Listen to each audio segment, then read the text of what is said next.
আমি একটু নিয়ম পদ্ধতি বলছি। দোয়া করার পূর্বে ইসমে আজম পড়বেন, সুন্দর করে ওযু করবেন, 2 রাকাত সালাত আদায় করবেন। দোয়া কবুলের এটা পদ্ধতি।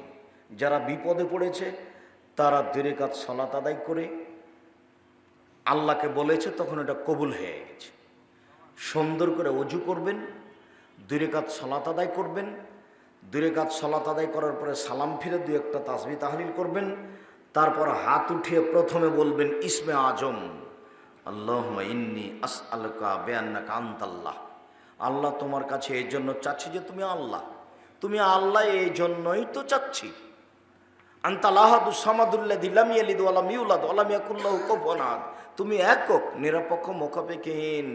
তুমি কাউকে জন্ম দাওনি, তোমার কাছে কেউ জন্ম নেয়নি, তোমার সমকক্ষ কেউ নেই। এখন খুব খুশি, হ্যাঁ ঠিক হয়েছে, আমি যেটা চাই সেটাই হয়েছে, বেশ ভালো। এখন কি বলতে চাও বলো? তাহলে দুরুদ পড়েন। হ্যাঁ, এটা আরো ভালো হয়েছে। দুরুদ না পড়লে দোয়া আকাশে গিয়ে ঝুলন্ত থাকে, ওপরে ওঠে না। তাহলে আমি প্রশংসা করলাম, দুরুদও পড়লাম। আব্দুর রাজ্জাক সাহেব, আমাদের ইসমে আজম ওই প্রশংসা মনে নেই, তো দোয়ার বইয়ে দেখে নেবেন। তো এখন একটু বলেন না কোনো সহজ পথ। তাহলে সূরা ফাতিহার 3 আয়াত, আলহামদুলিল্লাহি রাব্বিল আলামিন 1, আর রহমানির রহিম 2, মালিকি ইয়াউমিদ্দিন 3, বাস। এই 3 আয়াতের পরে দুরুদ। এরপরে এখন বলেন কি চান? নলডাঙ্গাতে বাড়ি করতে চাচ্ছেন, ঢাকায় বাড়ি করতে চাচ্ছেন, সেটা। একটা ভ্যান কিনতে চাচ্ছেন, সেটা। দা কুড়াল চাচ্ছেন, সেটা। বিপদ থেকে বেঁচে যেতে চাচ্ছেন, সেটা।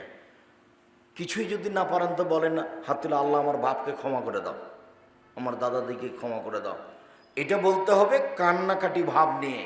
আল্লাহ তাআলা আমাদের নবীকে বলেন, ফাইদা ফারাগতা ফানসব ওয়া ইলা রাব্বিকা ফারকাব।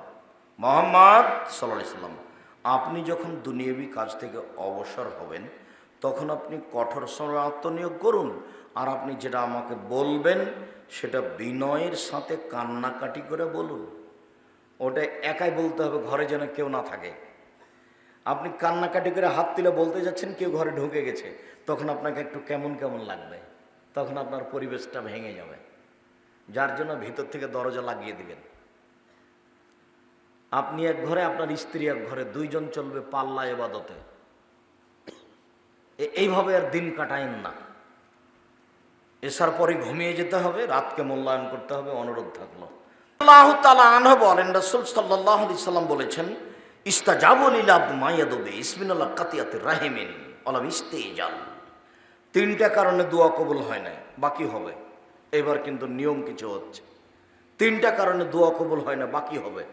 1, পাপের দোয়া করলে কবুল হবে না। আল্লাহ জেনা করছি কেউ যেন না দেখে, আল্লাহ চুরি করছি কেউ যেন না দেখে, এরকম দোয়া কবুল হবে না। 2, আত্মীয়তা সম্পর্ক ছিন্ন করার দোয়া করলে কবুল হবে না। শ্বশুরের টাকা দিতে চেয়েছিল, দেয়নি, তখন বউকে বলছো তোর বাপের বাড়ি যেন আমাকে আর যাওয়া না লাগে, এই দোয়া কবুল হবে না। এটা আত্মীয়তা সম্পর্ক ছিন্ন করা। 3, তাড়াহুড়া করলে দোয়া কবুল হবে না। তো সাহাবীগণ বলছেন, আগের 2টা তো বুঝলাম ভালো, কিন্তু শেষের তো বুঝতে পারলাম না, তাড়াহুড়া কি জিনিস, মালিশতে জানা তাড়াহুড়া কি জিনিস। তখন আল্লাহ রাসূল বলছেন, এটা বুঝতে পারলে না? একুলো ব্যক্তি বলে,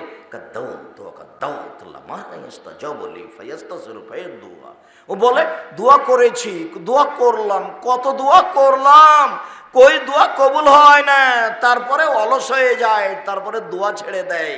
এ হলো তাড়াহুড়া। মনে থাকবে না মনে হয়? এই ছেলে, তুমি কারো গায়ে হাত দিয়ে আছো নাকি? রেডি হও, রেডি হও, প্রস্তুত থাকো। অমনোযোগী আছো নাকি? বলো। দোয়া কবুল হবে না। 1 নাম্বার কিসের দোয়া করলে? পাপের। 2 নাম্বার আত্মীয়তা সম্পর্ক ছিন্ন করার দোয়া করলে কবুল হবে না। 3 নাম্বার তাড়াহুড়া করলে কবুল হবে। 3 মাস করেছি করে বলছে দেখি হয় না, 6 মাস করে বলছে হয় না। রাসূল সাল্লাল্লাহু আলাইহি সাল্লাম বিপদে পড়ে বদদোয়া করেছিলেন। ওই যে ঘটনা, আল্লাহ রাসূল সিজদাতে গেছেন, তখন আবু জাহাল বলে, কে পারে মাথা ভড়ির উপরে, ভড়িটা মাথার উপরে চাপিয়ে দিতে। একজন চাপিয়ে দিল উটের ভড়ি। কেউ বলল ফাতেমাকে, ফাতেমা রাদিয়াল্লাহু তাআলা দৌড়িয়ে এসে উটের ভুঁড়িটা সরিয়ে দিলেন।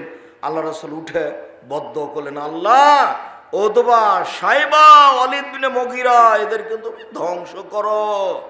অপমান অবস্থায় বদ্দুয়া করলেন। এই বদ্দুয়া কবুল হলো 12 বছর পরে বদরের যুদ্ধে। 12 বছর পরে বদরের যুদ্ধে। যুদ্ধের আগে বলে দিয়েছিলেন এইখানে ওতবা পড়ে থাকবে দাগ দিয়ে, এইখানে সাইবা পড়ে থাকবে, এখানে ওয়ালিদ বিন মুগীরা পড়ে থাকবে, এখানে আবু জাহাল। সাহাবীগণ বলছেন যুদ্ধের পরে দেখছি ওইখানে পড়ে আছে ওইভাবে, একবারে দাগ কাটা আছে যেখানে। ইউসুফ আলাইহিস সালাম হারিয়ে গেলেন। বাপ একুব দোয়া করতে লাগলেন, আল্লাহ তুমি আমার ছেলেকে ফিরিয়ে দাও। বলতে বলতে কান্নাকাটি করতে করতে চোখ কানা হয়ে গেল, আর দেখতে পায় না। 25 বছর পরে ছেলে ফেরত পেলেন। তাহলে ইয়াকুব আলাইহিস সালামের দোয়া কতদিন পরে কবুল হলো? 25 বছর।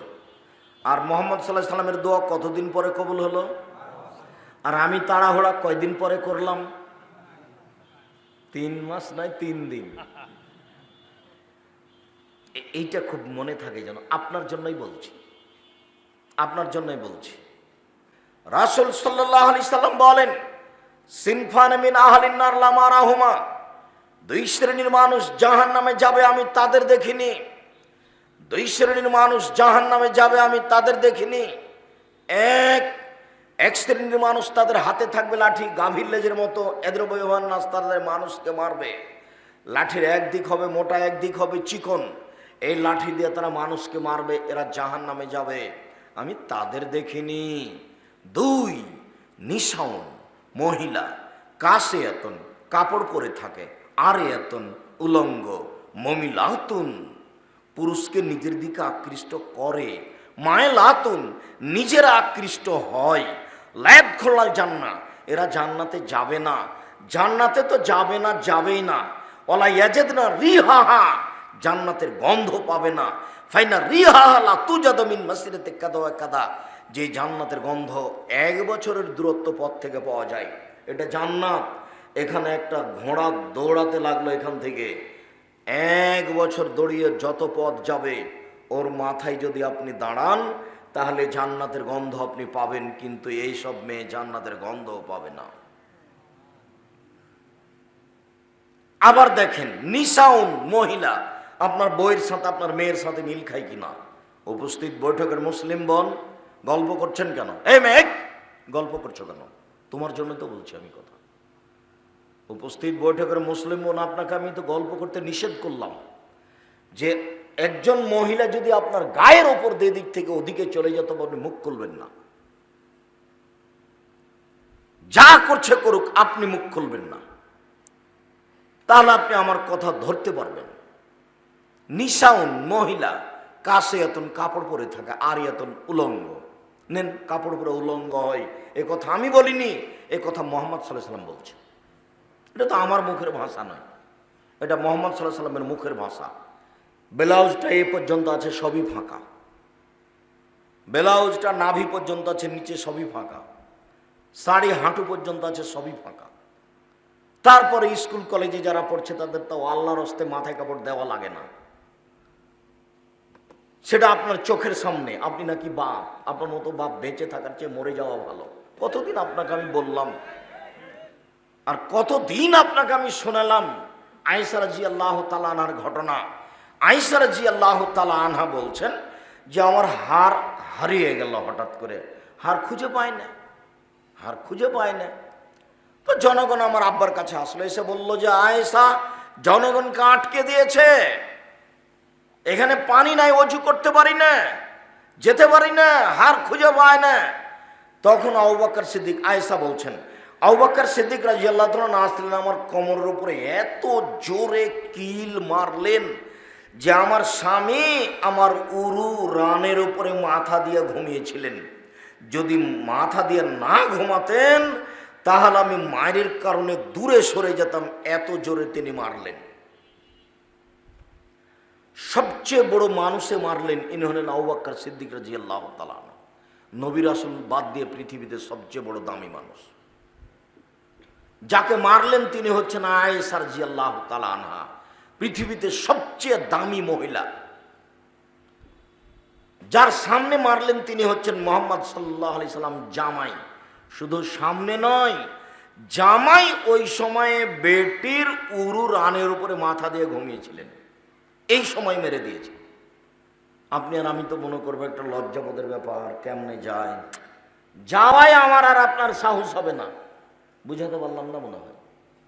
যে বেটির উরু রানের উপরে জামাই মাথা দিয়ে শুয়ে আছে আর আমি সেখানে যাব শ্বশুর হয়ে, এটা আমাদের দেশে মানাই নেয়, আমরা যেভাবে চলি। আয়েশা রাদিয়াল্লাহু তাআলা মেরে দিলেন, দিন দুপুরে মারলেন, খোলা মাঠে মারলেন, 1400 প্রায় 1400 সাহাবীর সামনে মারলেন, পৃথিবীর সবচেয়ে বড় মানুষে মারলেন, পৃথিবীর সবচেয়ে বড় মহিলাকে মারলেন, পৃথিবীর সবচেয়ে বড় মানুষের সামনে মারলেন, পূর্ণ যুবতী বেটিকে মারলেন, বিবাহদারী বেটিকে মারলেন, জামাইয়ের সামনে মারলেন, এই অবস্থায় মারলেন। আর আমার মেয়েটা ওখানে বেঢঙ্গা হয়ে বসে আছে, আমি তাকে ধমকও দিতে পারি না, মাথায় কাপড় না দিয়ে দিন রাত চলছে, আমি তাকে ধমকও দিতে পারি না। আমি আবার বাপ, আমার মতো কাপুরুষ বাপ, মরে যাওয়া ভালো, আমার মেয়ে এতিম হয়ে থাক দুনিয়াতে।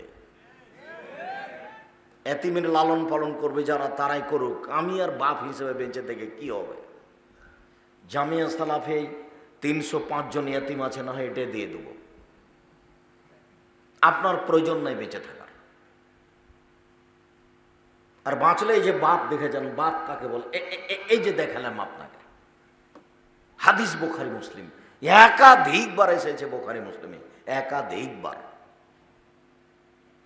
নিসাউন মহিলা, কাসিয়াতুন কাপড় পরে থাকে, আরিয়াতুন উলঙ্গ, মমিলাতুন পুরুষকে নিজের দিকে আকৃষ্ট করে, ওরা যখন রাস্তায় হাঁটে সবাই দেখতে থাকে, মাইলাতুন তারা নিজেরাও আকৃষ্ট হয়।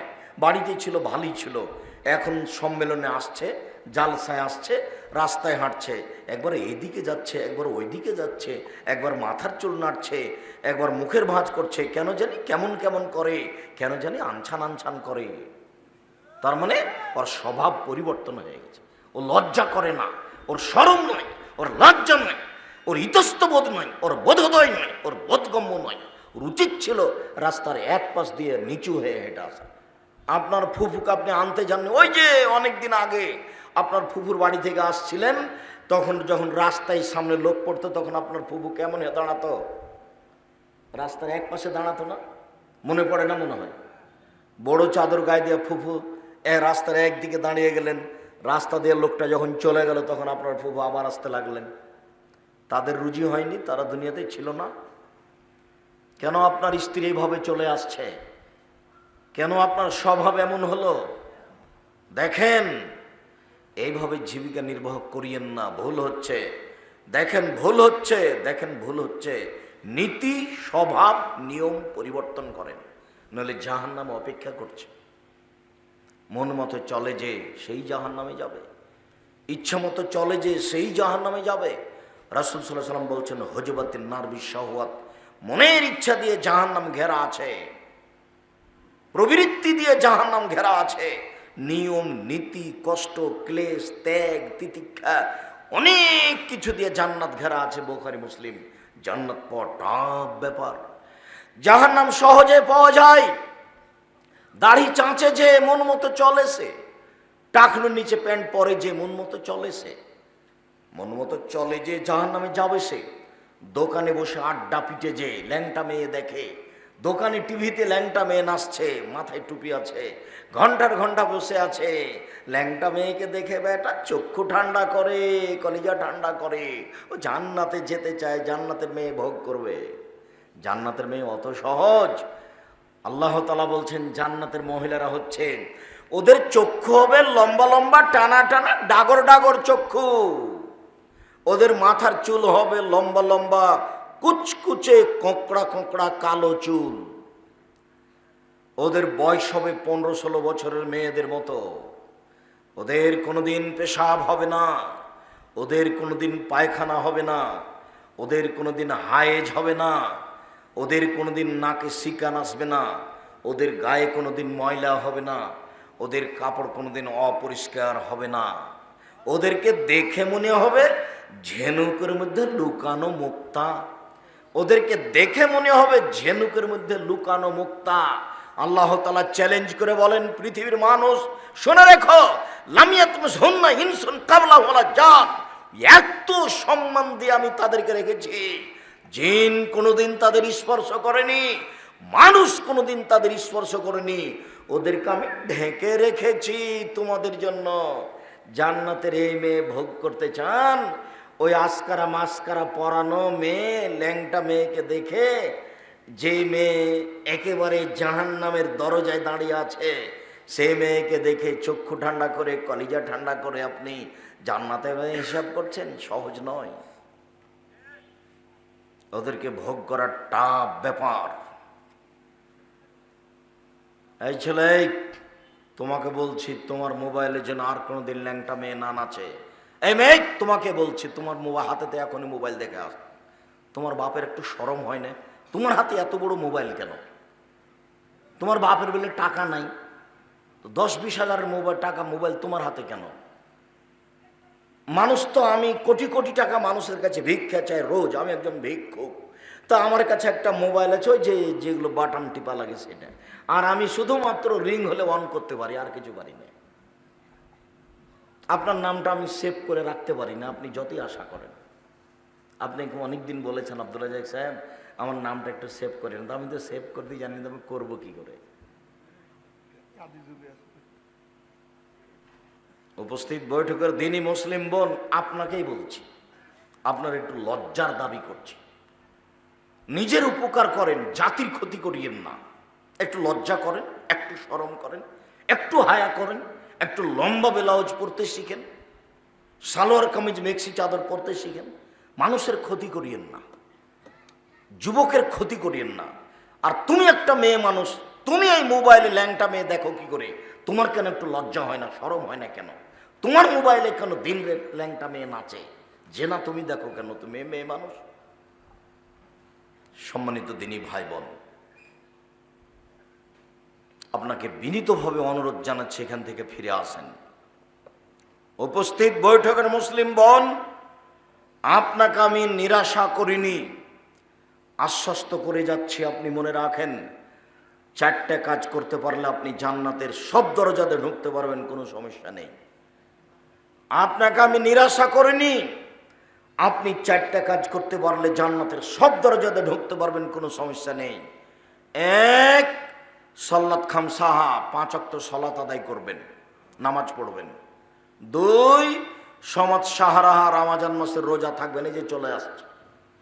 3, আতাত বালাহা, স্বামীকে মেনে চলবেন, তিতা লাগুক আর মিঠা লাগুক। 4, আহসানাত ফারজাহা, জেনায় লিপ্ত হবেন না। জান্নাতের সব দরজা খোলা।